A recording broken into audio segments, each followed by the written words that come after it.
আজি এই বিদায় সভাৰ পবিত্ৰ মুহূৰ্তত পবিত্ৰ স্থানত আমাক আমন্ত্ৰণ কৰি আনি আপোনালোকৰ সন্মুখত আপোনালোকৰ লগত পৰিচয় বহুত দিনৰ মূৰত আপোনালোকক দেখা কৰিবলৈ সুবিধা কৰি দিয়াৰ বাবে মই আপোনালোকৰ ওচৰত চিৰকৃতজ্ঞ। আমাৰ আজি বিদায় সভা বুলি কৈছে, হয় আমি সুদীৰ্ঘ 40টা বছৰে একেখনি বিদ্যালয়তে 40টা বছৰ চৰকাৰী আদেশমতে কেনেদৰে পাঠদান কৰিলোঁ, কেনেদৰে 40টা জীৱন অতিবাহিত কৰিলোঁ, সঁচাকৈ ক'বই নোৱাৰিলোঁ। তিনি পাৰ হ'ল সেইদিন। আৰু মোৰ ভাষাত কিন্তু মই সেইখিনি মোৰ সোণোৱালী দিন বুলিয়ে কওঁ, কাৰণ কোনোবা এজন বক্তাই কৈছিলে যে আমি সঁচাকৈ 18 বছৰ বয়সতেই এইটো পদক্ষেপত আমি ভৰি দিছিলোঁ, পদক্ষেপ লৈছিলোঁ যে জীৱনৰ আমাৰ যিখিনি আমি আমাৰ আয়ত্তৰ ভিতৰুৱা আমি যিখিনি আমাৰ সামৰ্থ্য আছিলে সেইখিনি আমি কণ কণ শিশুসকলৰ মাজত ভগাই দি আমি নিজকে বিলীন কৰিম শিশুসকলৰ মাজত বুলি প্ৰতিজ্ঞা কৰি আমি 18 বছৰ বয়সতে আজি এই বিদ্যালয়ত মই যোগদান কৰিছিলোঁ 1983 চনৰ আগষ্ট মাহতে। বহুত দূৰ লাগিল, কিন্তু সময়খিনি কেনি গ'ল গম নাপালোঁ সঁচাকৈ। এই যে আজি মই অৱসৰ লোৱা প্ৰায় 3 মাহ হ'ল, এই 3টা মাহত সেই সোণোৱালী দিনবিলাক মই প্ৰতিদিনে স্মৰণ কৰিবলগীয়া হৈছে, স্মৰণ কৰিছোঁ, অভাৱ অনুভৱ কৰিছোঁ যে এই যে নিয়মানুৱৰ্তিতা এটা মোৰ গঢ় লৈ উঠিছিল। পুৱা নিত্যনৈমিত্তিক কৰ্মখিনি কৰি মই কেনেদৰে এই মোৰ আপোন বিদ্যালয়খনলৈ মই কেনেদৰে আহি শিশুসকলৰ মাজত গেটৰ দি সোমাম, শিশুসকলে নমস্কাৰ বাইদেউ বুলি ক'ব, সেইখিনি মই সদায় মোৰ অভাৱ অনুভৱ কৰিছিলোঁ। আহি মই সেই শিশুসকলৰ মাজত মই যেতিয়া এই বিদ্যালয়ত আহিছিলোঁ তেতিয়া জ্যেষ্ঠ শিক্ষকসকল আছিলে, মোৰ বৰদেউতা আছিলে আৰু মই মোৰ শ্ৰদ্ধাৰ মীনা বাইদেউক পাইছিলোঁ। কিন্তু তেতিয়া মই যিহেতুকে মই সৰু আছিলোঁ, মই বেছিভাগ মই আমাৰ ছাত্ৰ ছাত্ৰীসকলৰ লগত কটাইছিলোঁ। মই কমন ৰুমত নবহিছিলোঁ, কোনোদিনেই মবা নাছিলোঁ, বহু বছৰেই মবা নাই। শিশুসকলৰ লগত পাঠদান কৰাৰ উপৰিও গান নাচ খেলা ধূলা, অথচ মই লেজাৰ টাইমত মই তেওঁলোকৰ লগত চেলগুটিও খেলিছিলোঁ। সেই দিনবোৰ সঁচাকৈ ইমান স্মৰণ কৰিবলৈ আজি মোৰ বহুত দুখ লাগিছে। আৰু সেই সময়ৰ ছাত্ৰ ছাত্ৰীসকল সঁচাকৈ কিন্তু পিছলৈ ছাত্ৰ ছাত্ৰীসকল পঢ়ি গ'ল আমাৰ, কিন্তু মই যেতিয়া প্ৰথম বিদ্যালয়খনত প্ৰৱেশ কৰিছিলোঁ এটা শ্ৰেণীত মোক দ্বিতীয়মান শ্ৰেণীলৈ আমাৰ মহিলা ছাৰে লৈ গৈছিল। 86 ষ্টুডেণ্ট আছিল। নিজকে বহুত ভাল লাগিছিল যে আজি সঁচাকৈ মই ইমান এইসকলৰ লগত যদি মই পাৰ কৰিব পাৰোঁ সময়, মোৰ নিজৰ সামৰ্থ্য, মোৰ যিখিনি সীমিত জ্ঞান মই তেওঁলোকক যদি মই বিলাই দিব পাৰোঁ, সঁচাকৈ মই বহুত গৌৰৱ অনুভৱ কৰিম। আৰু ঠিক সঁচাকৈ তেনেদৰেই মই 40টা বছৰ পাৰ কৰিলোঁ। তাৰপিছত ছাৰসকল গ'ল, নতুন বাইদেউসকল আহিল, নতুন বাইদেউসকলৰ লগতো ঠিক তেনেদৰে মই খাপ খাই কৰিবলৈ চেষ্টা কৰিলোঁ, সঁচাকৈ খাপ খাই কৰিলোঁ। নাজানো তেওঁলোকে, মই কিন্তু দেখিছোঁ আমি বাই ভনীৰ দৰেহে আছিলোঁ, বাই ভনীৰ দৰে আছিলোঁ। প্ৰতি মুহূৰ্ততে কোনোবাই যদি কিবা খুলি নামি থাকিলে মই আঙুলিয়াই দিছিলোঁ। তাত যদি কোনোবাই কেতিয়াবা বেয়াও পাইছিলে, আজি এই সভাৰ মাজেৰে তেওঁলোকৰ ওচৰত মই ক্ষমা বিচাৰিছোঁ। আৰু ইয়াৰ উপৰি মই আৰু এটা অভাৱ অনুভৱ কৰিছোঁ। ছাত্ৰ ছাত্ৰীসকলৰ পাঠদান বা গান নাচ খেল ধেমালি বিভিন্ন অনুষ্ঠান প্ৰতিষ্ঠানত অংশগ্ৰহণ বা ক্লাষ্টাৰত এই যে সভাসকল ক্লাষ্টাৰৰ সভাখিনিত সভা হওক বা বিভিন্ন অনুষ্ঠানত যেনেধৰণে মোৰ জুনিয়ৰ কনিষ্ঠসকল শিক্ষক শিক্ষয়িত্ৰীসকলৰ লগত মই যেনেধৰণে সময়বিলাক পাৰ কৰিছিলোঁ সেই সময়খিনিও আজি মোক সঁচাকৈ আমনি কৰিছে সেইখিনিয়ে মোক আমনি কৰিছে সঁচাকৈ আৰু অভাৱ অনুভৱ কৰিছোঁ আজি আঢ়ৈটা মাহে সেইখিনি সঁচাকৈ অভাৱ অনুভৱ কৰি আছোঁ মই যে নাপাম আৰু এইসকল মই এই সমাজখন মই আৰু সঁচাকৈ নাপাম সেইবোৰ ভাবি অৱশ্যে দুখ লাগি থাকে আৰু দুখ লাগে আৰু এটা কথা হাঁহি উঠা কথা বেয়া নাপাব এই যে আমাৰ শিক্ষক শিক্ষয়িত্ৰীসকলৰ লগত যে আমাৰ ঘৰুৱা কথাবিলাক বিভিন্ন তেওঁৰ ঘৰুৱা কথা মোৰ ঘৰুৱা কথা বিদ্যালয়ৰ কথা যে আমাৰ মত বিনিময়বিলাক যে হয় এই বস্তুটো সঁচাকৈ খুব অভাৱ অনুভৱ কৰিছোঁ খুব মনত পৰি থাকে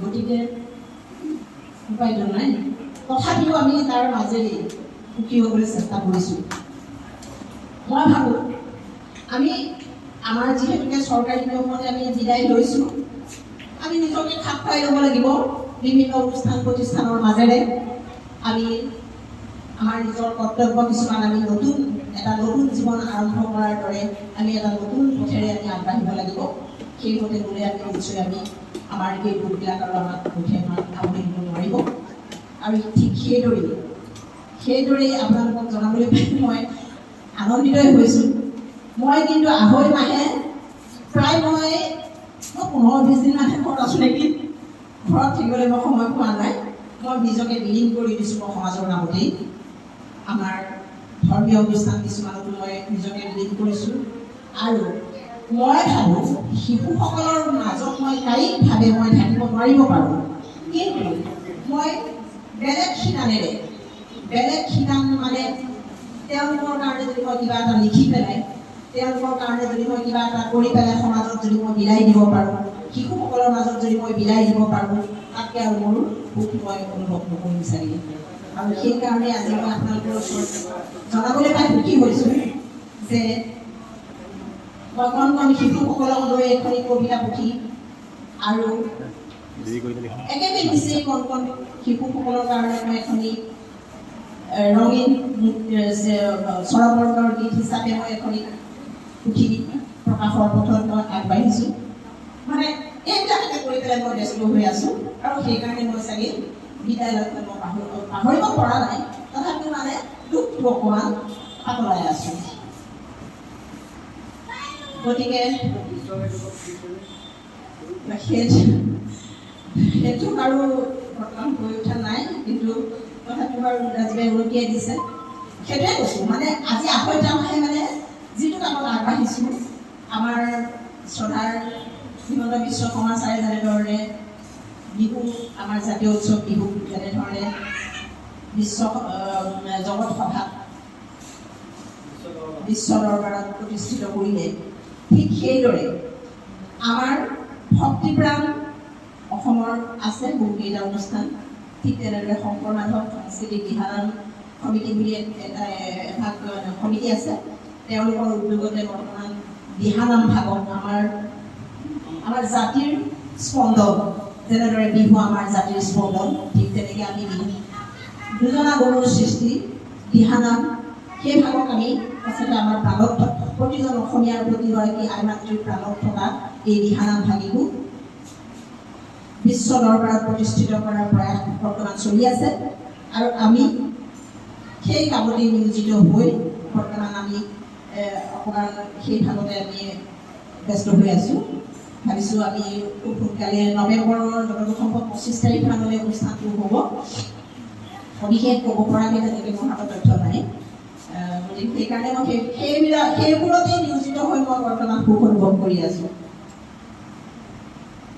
শেষত মইনো আৰু কি ক'বলগীয়া ঢেৰ আছে কৈ আছিলে যে 140টা বছৰে তিতা কেঁহা ধুমুহা বহুত পাইছোঁ সকলোৱে পায় 40টা বছৰ কম বছৰ নহয় কিন্তু গতিকে পাইছোঁ সেইবোৰ কৰিবলৈ এতিয়া মোৰ ইচ্ছা নাই মই এটা কথাই ক'ম যে আমাৰ সমল কেন্দ্ৰৰ সমূহ শিক্ষক শিক্ষয়িত্ৰী তথা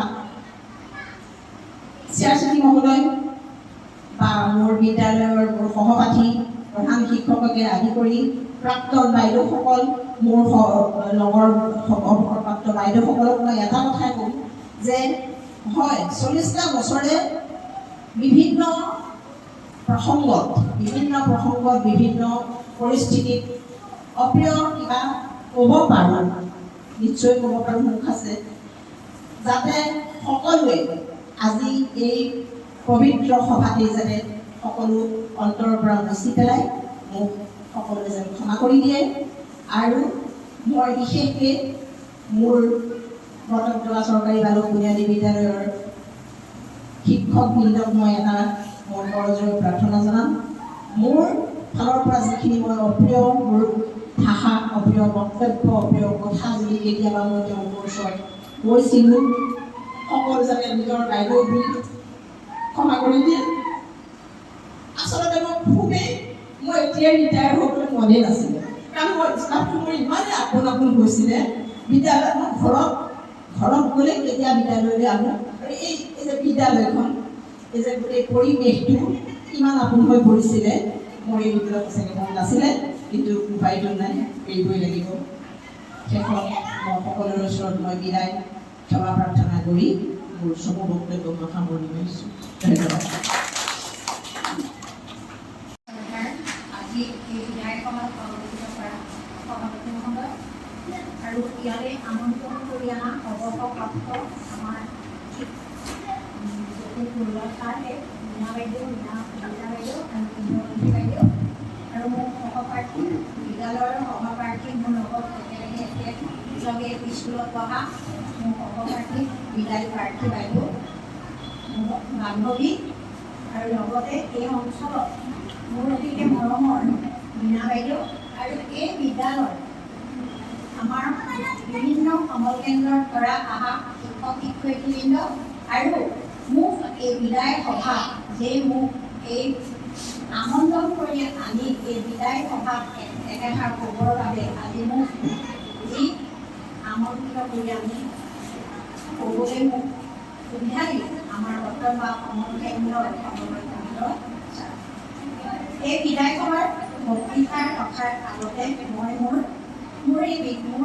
যোনখন বিদ্যালয়ত পঢ়িছিলোঁ, তাৰপিছত শিক্ষকতা কৰিছিলোঁ, তাৰ বিষয়ে দুআষাৰ কৰোঁ, তাৰপিছতে মই বিদায়ৰ দুআষাৰ কৰিছোঁ। মই বটাদ্ৰৱা চৰকাৰী বালিকা নিম্ন বুনিয়াদী বিদ্যালয়ত যিখন বিদ্যালয়ত মই কৰ্মৰত হৈ আছোঁ, সেই বিদ্যালয়খনতে মই শিক্ষাৰ জীৱনী আৰম্ভ কৰিছিলোঁ। এই বিদ্যালয়তে মই পঢ়ি পেলাই উচ্চ শিক্ষাৰে শিক্ষিত কৰি যিমান শিক্ষা ল'ব লাগে সিমান নহ'লেও আমাৰ দিনত যিখিনি উচ্চ শিক্ষাৰ সীমিত আছিল, সেই সীমিত শিক্ষাত শিক্ষিত হৈ পুনৰ সেই বিদ্যালয়তে কৰ্মৰত হৈছিলোঁ। সেই বিদ্যালয়খন যিসকল প্ৰতিষ্ঠাপকে অবিহতে প্ৰতিষ্ঠা কৰোঁতে বাঁহ বেত কিছুৱে শ্ৰমদান কৰি সেই অনুষ্ঠানটো প্ৰতিষ্ঠা কৰিছে, তেখেতসকল এতিয়া প্ৰয়াত। সেয়েহে তেখেতসকলৰ আত্মাৰ সন্ততিৰ কাৰণে মই আপোনালোকক সকলোকে তেখেতসকলৰ এটা হাত চাপৰি ব্যৱহাৰ তাৰপিছত মই 1990 চনৰ মাৰ ভিতৰত মই সেই বিদ্যালয়ত কৰ্মৰত হওঁ। ইয়াৰ পিছত একেৰাহে সেই বিদ্যালয় 2006 চনৰ 2006 চনলৈকে সহকাৰী শিক্ষয়িত্ৰী হিচাপে কাম কৰিলোঁ। তাৰপিছত মই 2006 চনত প্ৰধান শিক্ষয়িত্ৰী কাৰ্যভাৰ সেই দিনৰ পৰাই মই সেই বিদ্যালয়তে কাৰ্যভাৰ চলাই আছোঁ। সেই কাৰ্যভাৰ চলাই থাকোঁতে মোৰ লগত জ্যেষ্ঠ শিক্ষকসকল আহি তেখেতসকলে অৱসৰ হ'ল। তেখেতসকলৰ প্ৰতি মই আন্তৰিক এই বিদায় সভাতে তেখেতসকললৈ আন্তৰিক জ্ঞাপন কৰিছোঁ। লগতে এই বিদ্যালয়ত মই 2006 চনৰ যিখিনি শিক্ষক শিক্ষয়িত্ৰী পাইছিলোঁ, তেখেতসকলৰ কথা মই কেতিয়াও পাহৰিব নোৱাৰোঁ। তেখেতসকলে মোক অতিৰিক্ত শ্ৰেণী কোঠাৰ পৰা আৰম্ভ কৰি বিদ্যালয়ৰ বিভিন্ন অনুষ্ঠানত যিবোৰ যাৱতীয় কাম বনাইছিল, তেওঁলোকে মোক কি সহায় সহযোগ কৰিছিল, মই সদায় তেওঁলোকক স্মৰণ কৰিবই লাগিব। অবিহনে মোৰ জ্যেষ্ঠ সহকাৰী শিক্ষক শ্ৰী সূৰ্য কুমাৰ বৰাৰে মোক গাতে চাহটো লাগি কাম কৰিছিল। তাৰপিছতে মই মণিমা বাইদেউ বৰা বাইদেউ পাইছিলোঁ। তেখেতে মোক যিখিনি সহায় সাৰথি কৰিলে পাহৰিব নোৱাৰোঁ। তাৰপিছত মোৰ জীৱনত বহুতো আহিল।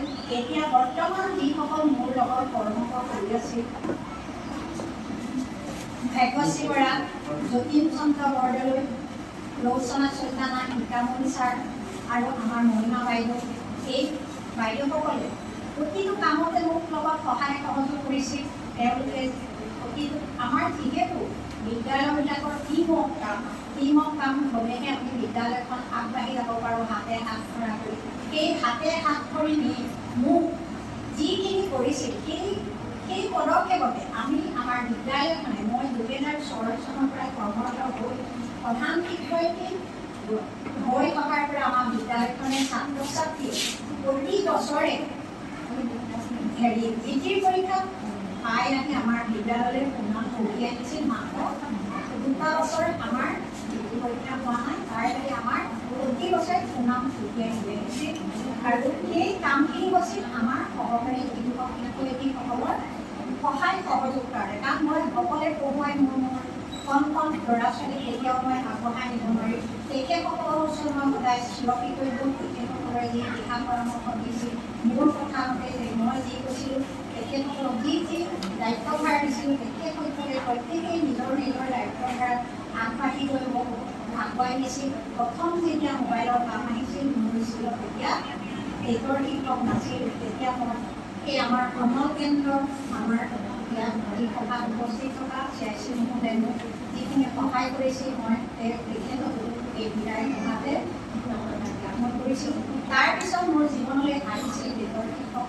তাৰপিছত মই সেই দেশৰ শিক্ষক সহকাৰী শিক্ষকক মই যেনেধৰণে ভাগ কৰি দিছিলোঁ, মই এটা ছিষ্টেমেটিক কৰিছিলোঁ।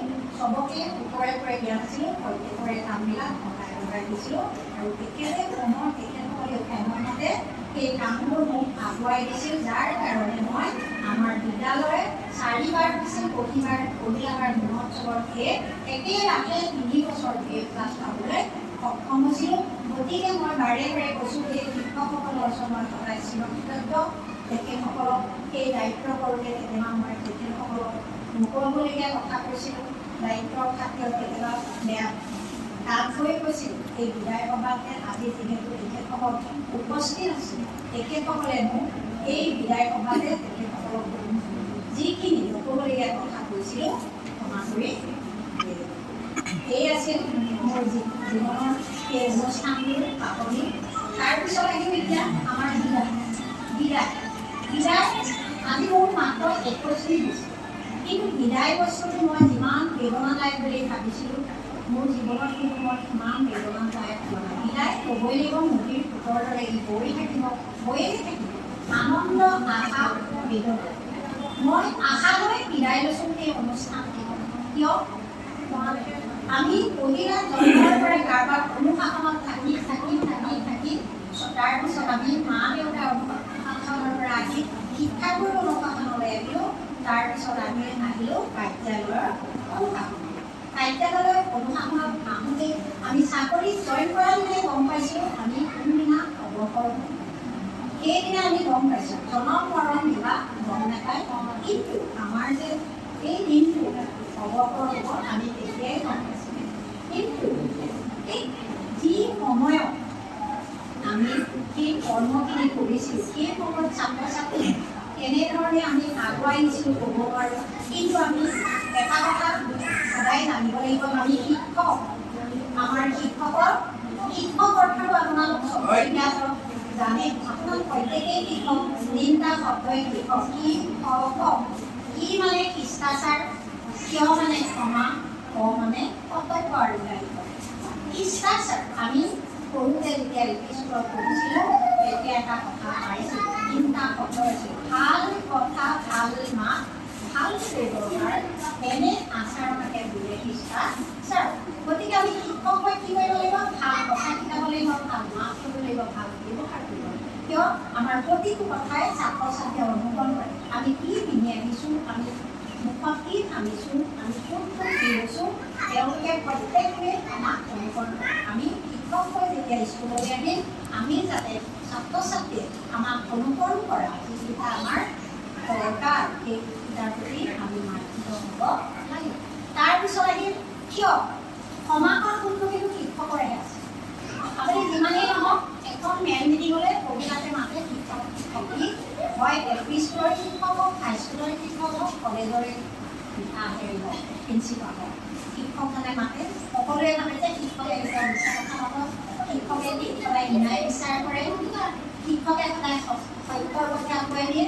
গতিকে কিদৰে সদায় শিক্ষকজনকে এই কথা শুনিবলৈ মাতে আৰু তেখেতৰ পৰা ভাল দিহা পৰামৰ্শ বিচাৰে। গতিকে সেই শিক্ষকজনে সেই সভাপতিজনে বহি শুনি থাকিব।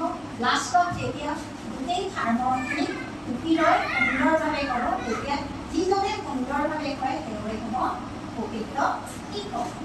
এতিয়া হ'ল আপোনালোকে চাওক আজিকালি বহুতো কিতাপৰ পাত লুটিয়াই উচ্চ শিক্ষাই শিক্ষিত হৈছে, কিন্তু এটা কথা অভাৱ নৈতিক শিক্ষাত লোৱা নাই।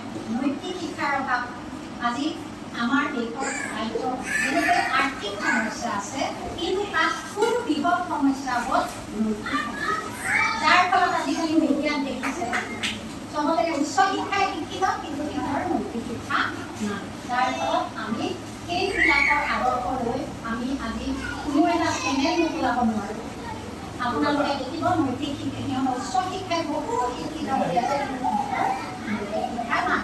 সেইকাৰণে আমি সৰুৱে আমাৰ যিটো ভেটি এল.পি. স্কুলত কেৱল আমাৰ ভেটি, আমি এটা ঘৰ যেতিয়া বনাম তলৰ যেতিয়া ভেটিটো লোৱাৰ পৰা কম চিমেণ্ট দিম, যিখিনি পৰিমাণ বালি চিমেণ্ট ইটা কি লাগে সেইখিনি নিদি যদি আমি জাকত তিলিটাই কৰি এটা বিল্ডিং বনাওঁ, তেতিয়া দেখিব সেই বিল্ডিংটো আগেকে বাঢ়িব। কিয় আমি তাৰ সেই যে ভেটিটো বনালোঁ সেই ভেটিটো কেনেধৰণে বনাব লাগিছিল আমি সেই ভেটিটো বনাবলৈ আমি ভালকৈ পৰিচালনা কৰি নল'লোঁ। সেইকাৰণে কৈছে এবাৰ পঢ়িবা, দুবাৰ চিন্তা কৰিবা, তিনিবাৰ পঢ়িবা, পঢ়ি চিন্তা কৰিবা, তাৰপিছতে গতিকে আমি এই মজবুত সমাজখন কেনেকৈ আগুৱাই নিম তেনেকৈ আমি চিন্তা কৰিলে আগুৱাই নিব লাগিব।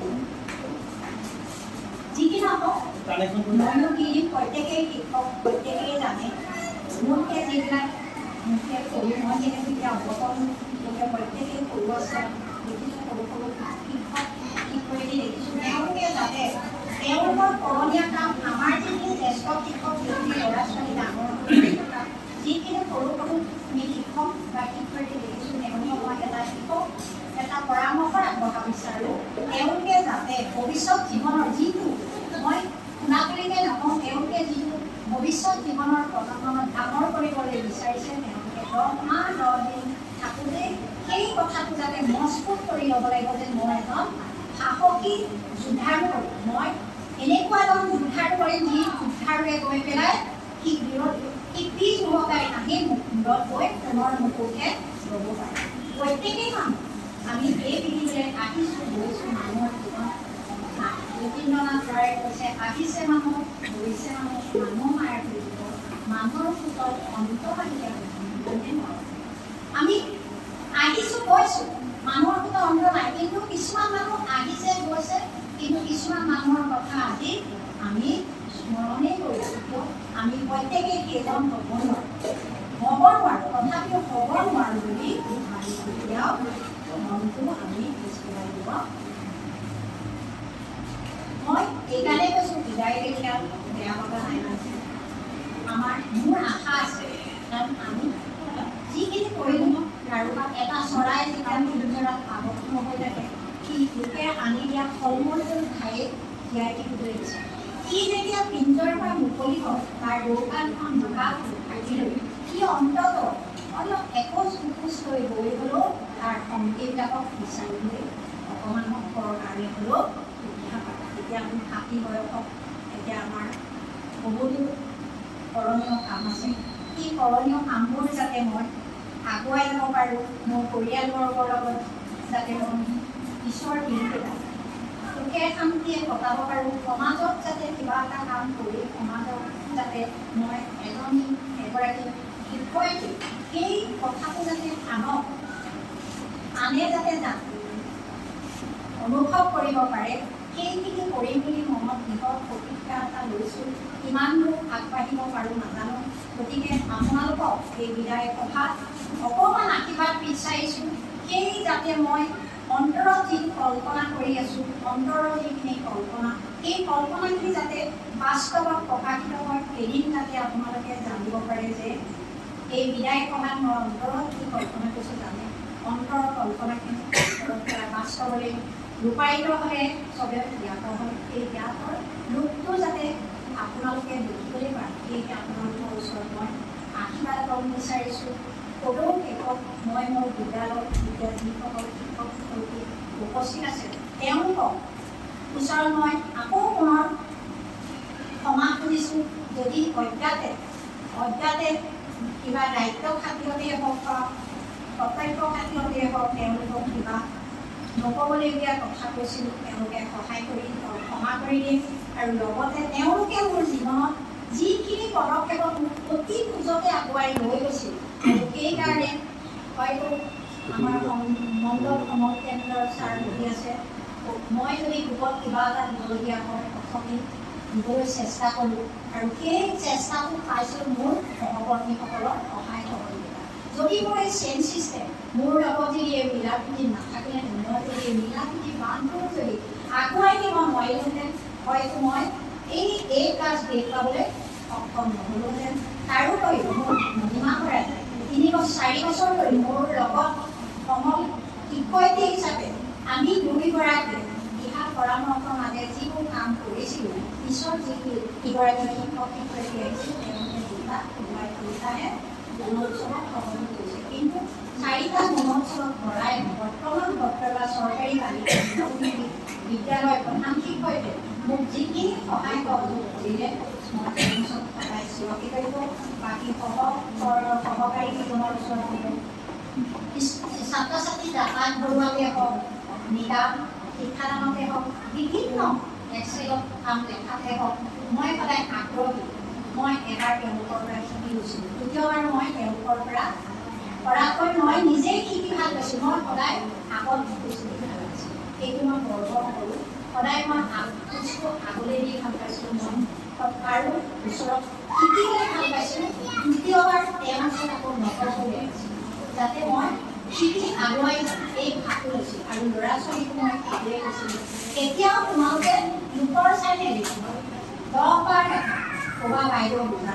আৰু সেই ধৰণে ছাত্ৰ ছাত্ৰীক শিক্ষাদান দিছিলোঁ, কেনেধৰণে দিছিলোঁ নাজানো। আমি শিক্ষক সমাজৰ অভিভাৱককো দান দিওঁ, সেইদৰে কণ ল'ৰা ছোৱালীক আগুৱাই লৈ গৈছিলোঁ।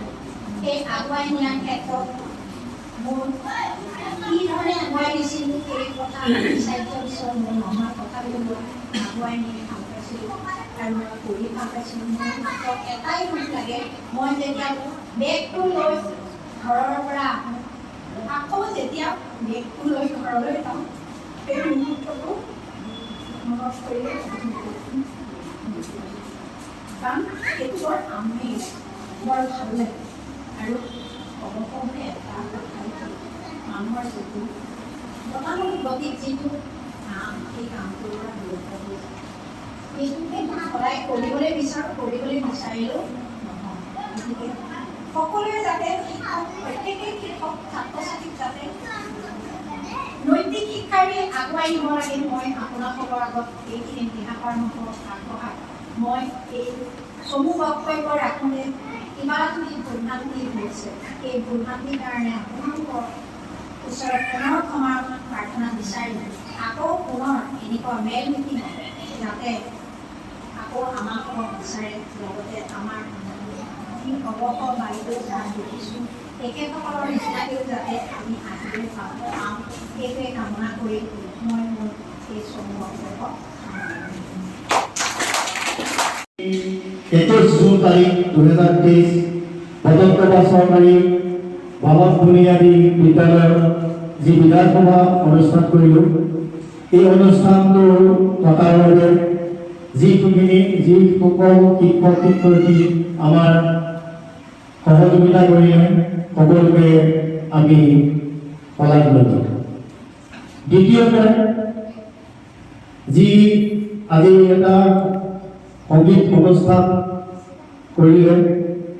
সংগীত বা আমি ৰাভা দিৱসৰ লগত সংগতিও ৰাখিলোঁ, যোগ দিৱসৰ সংগতি হৈ পেলাই আমাৰ অনুষ্ঠানটো কৰিছে। গতিকে এই সংগীত আৰু গায়ক যিসকলে গীতটো গালে তেখেতসকলকো আমি আমাৰ দিনৰ পৰা আন্তৰিক শুভেচ্ছা জনালোঁ। আৰু আমাক এই কামখিনিত সকলোকে আহি পেলাই যি প্ৰাক্তন ছাৰ বাইদেউসকল আহিলে, তেখেতসকল আহি পেলাই আমাক অকণমান দেখা দিলে, তাৰ বাবেও আমি তেওঁলোকৰ সলনি পাইছোঁ। আৰু আমাৰ আগলৈও যেন তেখেতসকলে আমি নিমন্ত্ৰণ কৰিলে আহি আমাক আশীষ দিয়ে আৰু কামনা কৰি মই মোৰ আজি সলাগৰ পৰা বক্তব্য মই সামৰণি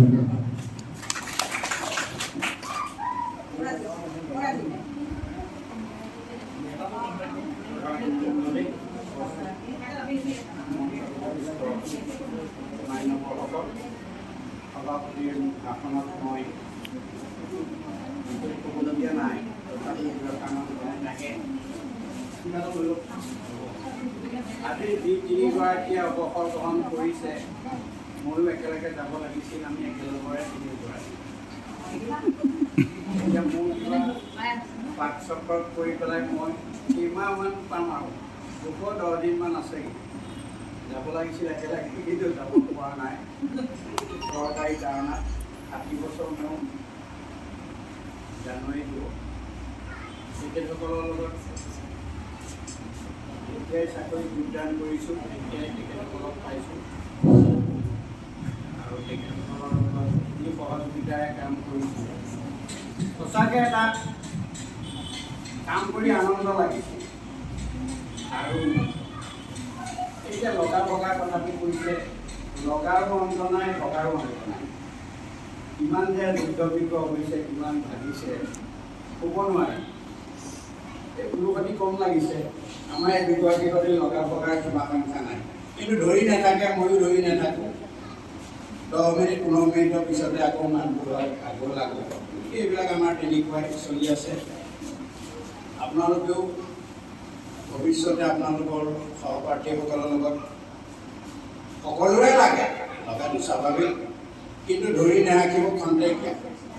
ঘৰখনত থাকিলেও ঘৰখনৰ ল'ৰা ছোৱালীকেইটা লাগে বা স্বামী স্ত্ৰী হ'লেও কিবা এটা লাগে, কিন্তু কোনো ধৰি নাৰাখে, তেনেকুৱাই আৰু সাধাৰণ কথা। মোৰতো অন্তত কাৰো প্ৰতি কোনো ধৰণৰ বেয়া ভাৱ নাই, মই ধৰি ৰখা বিধৰ মানুহ নহয়, আৰু ধৰি ৰাখিবলৈ হ'লেতো মাতবলৈ নকওঁ। গতিকে সেইটোৱেই। আৰু শিক্ষাদানত তেখেতসকলৰ পাইছোঁ। আগতে ক্লাষ্টাৰ মিটিং নাছিল, চেণ্টাৰ মিটিং আছিল। আমাৰ চেণ্টাৰত 4খন স্কুল আছিল, ডিঙত এখন আছিল, চহৰীয়াত এখন, আমাৰ বৰদোৱাত 2খন। আৰু নগাঁও জিলাৰ বিভিন্ন আমাৰ গভৰ্ণমেণ্ট চেণ্টাৰ আছিল। সেই চেণ্টাৰ মিটিঙলৈও মই প্ৰায় নিমন্ত্ৰণ পাওঁ, যাওঁ। চেণ্টাৰ মিটিঙত এটা বিষয় আছিল কি পাঠদান। আজিকালি আমাৰ ক্লাষ্টাৰত পাঠদানটো মাজতে 2খনমানত হ'ল, তাৰপিছত আকৌ হোৱা নাই। পাঠদান বস্তুটো অতি প্ৰয়োজনীয়। প্ৰথমতে মই পাঠদান যেতিয়া আৰম্ভ কৰিছিলোঁ, মই তেতিয়া কৈছোঁ যে এজন বা দুজন জ্যেষ্ঠ শিক্ষকক দিয়ক, তাৰ লগত এজন কনিষ্ঠই দিয়ক, তেনেধৰণে মিলাই দিলে জ্যেষ্ঠজনে কেনেধৰণে দিয়ে, কনিষ্ঠজনে কেনেধৰণে দিয়ে, এইটো শিকিবলগীয়া বহুত থাকে। আমাৰ চেণ্টাৰতো তেনেধৰণে দুগৰাকীয়ে ভালেমান দিন পাঠদান দিছে। বহুত পুৰণা শিক্ষক এতিয়া তেখেতসকল চৰকাৰগামী হ'ল, তেখেতসকলে সলনি হৈছে এই দুগৰাকীয়ে পাঠদানত। আৰু মই যিহেতু চেণ্টাৰ ছেক্ৰেটাৰী আছিলোঁ, প্ৰতিখন সভাতে যিসকলে পাঠদান দিয়ে বিতং বিৱৰণ মই গাই দিওঁ। কাৰোবাৰ 2-এটা ভুল থাকিলে সন্মুখতে আঙুলিয়াই দিওঁ, কোনোবাই বেয়া পালেও উপায় নাই। বেয়া চাগে নাপায় মোক, মই সন্মুখতে কওঁ, আকৌ পিছত ভিতৰুৱাকৈও কওঁ যে এইটো কৰিব লাগে এনেধৰণৰ। এইখিনি আচলতে হ'ব লাগে। শিকিব পাৰি, যদি পাঠদান দিয়া যায় ভালেমান শিকিব পাৰি, কোনো শিকি নাহে। মৰা বয়সলৈকে সদায় সকলোৱে শিকিব পাৰে, শিকাত বাধা নাই। গতিকে আপোনালোকে ভৱিষ্যতে পাঠদান ব্যৱস্থাটো ৰাখিব। আৰু কি ক'ম বিশেষ নহওঁ, চৰকাৰী বাধ্যবাধকতা আছেই। আমাৰ শিক্ষক বা অন্যান্য কৰ্মচাৰী 60 বছৰ পূৰ্ণ হ'লে অৱসৰ গ্ৰহণ দিবই। ডাক্তৰসকলক 65 বছৰলৈকে সময় দিছে।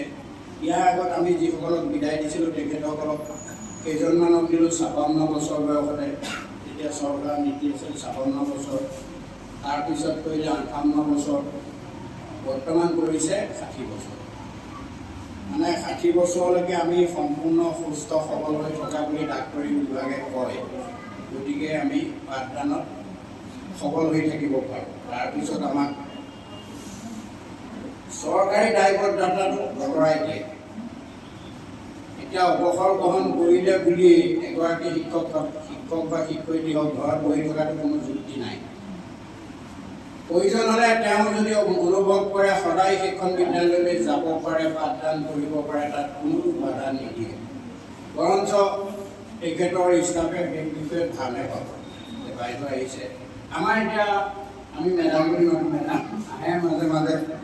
আমি ষ্টাফে তেখেতক সদায় আদৰি আনো। তেখেতে কোনোদিন বেয়া পাই যোৱা নাই। ইয়াৰ পৰা যোৱাৰ পিছত আকৌ আহোঁতে কওঁ মিঠাই টুকুৰা এটা লাগিব। তেখেতে সেই অনুপাতে লৈও আহে। আমি সকলোৱে মিলি জুলি হাঁহি ফূৰ্তিৰে খাওঁ। আপোনালোককো কৈছোঁ, ঘৰত মন নাই বহি থাকিব নালাগে। বিভিন্ন অনুষ্ঠান প্ৰতিষ্ঠান আছে, তাৰ লগত জড়িত হৈ যাওক, ব্যস্ততা কৰক। প্ৰয়োজন হ'লে পুনৰ স্কুললৈ অহা যোৱা কৰক। দায়বদ্ধ নহয়, খালি এইটোৱে চৰকাৰী দায়বদ্ধ নহয়। আপোনালোক মুক্ত হস্তে তাত যেতিয়াই গৈ পাঠদান কৰিব পাৰে, সহকৰ্মীসকলৰ লগত কথা বচন ৰাখিব পাৰে। গতিকে এই বিষয়ে কোনো বাধা নাই। খালি চাৰ্টিফিকেটখনত বয়সটো দিলে 60 বছৰ। গতিকে চৰকাৰেও সেই অনুসাৰে আপোনাক অৱসৰ দি থৈছে। তাত অন্য ডিফাৰেঞ্চ আপোনাৰ দৰমহা যিটো দি আছে তাৰ আধা দি বহুৱাই থৈ দিছে। আপুনি ঘূৰি যাওক বা ঘৰুৱা কাম কৰক, অন্যান্য সমাজত লিপিবদ্ধ হয়, ধৰ্মীয় অনুষ্ঠানত কৰক বা ব্যক্তিগত অনুষ্ঠানত কিবা NGO কৰি লওক। বিভিন্ন প্ৰকাৰৰ কাম কৰিবলগীয়া সময় আছে। গতিকে তাতেই ব্যস্ত থাকিব। যদি অকলশৰীয়াকৈ থাকে তেতিয়াহ'লে অতি সোনকালে ৰুগীয়া হ'ব বা অন্যান্য কিবা বিভিন্ন বেমাৰে বাঁহ ল'ব। গতিকে বিভিন্নজনৰ লগত হাঁহি ফূৰ্তিৰে কথা পাতক, আনন্দ কৰক, সমাজৰ লগত জড়িত হৈ যাওক। তেতিয়া হয়তো আপোনালোকৰ সুন্দৰ স্বাস্থ্য হ'ব। মই আৰু বক্তব্য বেছি দীঘলীয়া নকৰোঁ। শেষত তিনিওগৰাকীৰে সুন্দৰ স্বাস্থ্য, সুদীৰ্ঘ জীৱন হৈ যাওক। মই নেদেখাজনৰ শ্ৰীজনৰ প্ৰণিপাত জনাই তেখেতসকলক কুশল কামনা কৰিছোঁ। ইয়াকে কৈ মই মোৰ সভাপতিৰ ভাষণ সামৰণি মাৰিছোঁ।